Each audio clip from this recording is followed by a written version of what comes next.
नमस्कार मित्रों, मैं गणेश कुशवाहा। आज मैं आपके साथ चर्चा करता हूं कि हमारा मन क्या है और मन किस तरह से कार्य करता है।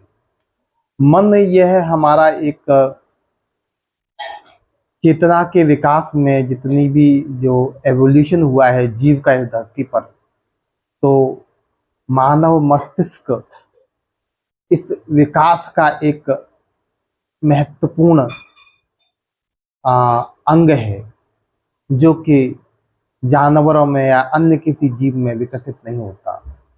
पेड़ पौधों केवल सेंसेस के थ्रू काम करते हैं, वे महसूस करते हैं और एक्ट करते हैं। जानवर थोड़े से ज़्यादा, उनके अंदर कुछ मेमोरीज से ज़्यादा विकास होता है, लेकिन उनके अंदर भी वह भी केवल सेंसेस के थ्रू ही काम करते हैं। बहुत ज़्यादा प्लानिंग, बहुत ज़्यादा मेमोरी नहीं होती। तो मन जो हमारा बेसिकली याददाश्त से बनता है। हम जो भी अपने सेंसेस से जो इंफॉर्मेशन अपने अंदर लेते हैं, तो उसकी जो याददाश्त है, हमारी याददाश्त हमारे मान्यताएं, हमारे विश्वास से हमारा जो मन का निर्माण होता है, हमारा अहंकार का निर्माण होता है। और इसके आधार पर जो नई परिस्थितियां होती हैं, उसके साथ हमारे एक्शन रिएक्शंस जो होते हैं, उससे हमारे थॉट्स और फीलिंग्स चलते हैं। तो मन का जो मुख्य कार्य है वह है सर्वाइवल, और मन ही हमारा संसार है। मन ही भूत और भविष्य है, अन्यथा सब कुछ वर्तमान है। तो मन से ही हमारे भूत भविष्य पैदा होते हैं। और मन में सबसे मुख्य रूप से जो मूल कारण होता है इच्छा। और इच्छा का मूल कारण है कि हम जिस चीज को भी स्वयं समझते हैं, जिस चीज को भी मैं समझते हैं, उसका ग्रोथ, रिप्रोडक्शन, डिफेंस मैकेनिज्म ही हमारा माइंड या हमारा संसार बन जाता है। मन को कह सकते हैं कि मन ही हमारा संसार है। और यदि मन ना हो, हमारा माइंड ना हो, तो भूत भविष्य एग्जिस्ट नहीं करता। यह संसार की भिन्नताएं भी एग्जिस्ट नहीं करती, क्योंकि मेमोरी अगर हमारे पास नहीं होगी तो कुछ भी आकलन करना, कुछ भी जस्टिफिकेशन देना, कुछ भी महसूस करना, कुछ भी यह संभव नहीं होगा। तो मन ही हमारा संसार है। और मन का जो मुख्य रूप है, मुख्य कार्य है, वह है सर्वाइवल।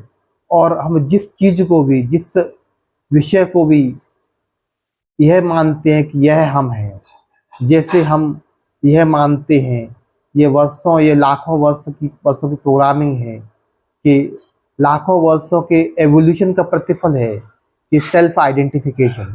मनुष्य के अंदर मैं होता है कि मैं ये हूँ। तो मैं के ग्रोथ, रिप्रोडक्शन और डिफेंस मैकेनिज्म ही हमारा संसार की रचना होती है।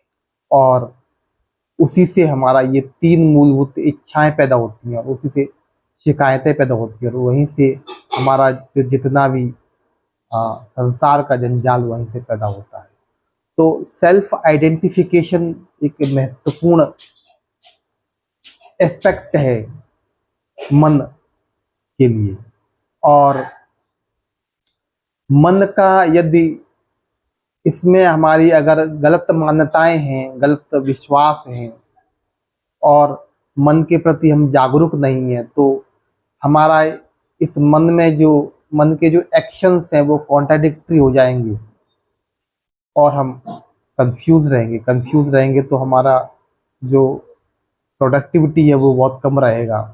और मन को सही तरह से प्रोग्राम करना, और मन में सही मान्यताओं और सही विश्वासों का प्लांटेशन करना, यह शिक्षा का उद्देश्य है, यही योग की प्रक्रिया है। और मन को सही तरह से प्रोग्राम करना, ताकि हमारा जीवन की जो सारी ऊर्जाएं हैं, सारे कर्म हैं, वह एक दूसरे के विरोध में खड़े ना होकर के एक दूसरे के समग्र हो जाए, एक दूसरे से समग्र हो जाए, एक दूसरे से इंटीग्रेट हो जाए, और इसीलिए इस इंटीग्रेशन को योग कहा गया है। तो सबसे पहले सेल्फ आइडेंटिफिकेशन, यह सर्वाइवल के लिए बहुत ज़रूरी है, जो कि जानवरों में नहीं होता। जो जानवरों में सेल्फ आइडेंटिफिकेशन नहीं होता, तो वह सेंसेस के थ्रू कार्य करते हैं, और इसलिए वह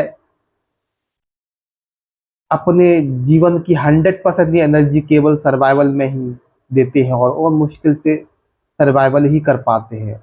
मनुष्य के पास मन होने की वजह से मेमोरी होती है, मेमोरी की वजह से वह भूत भविष्य की घटनाओं के बारे में सोच सकता है, आकलन कर सकता है, प्लानिंग कर सकता है, और अपना बेहतर स्वास्थ्य, बेहतर इकोनॉमी, बेहतर सर्वाइवल, बेहतर कनेक्शन बना सकता है। मन से ही हमारी भाषा और कलाओं का विकास हुआ है। तो मन को सही तरह से प्रोग्राम करना, मन को सही प्रॉम्प्ट देना, इससे एक बेहतर जीवन शैली प्राप्त करने के लिए, तो मन को समझना, मन पर कार्य करना, यह शिक्षा की प्रक्रिया में, आध्यात्मिक प्रक्रिया में बहुत ही महत्वपूर्ण है।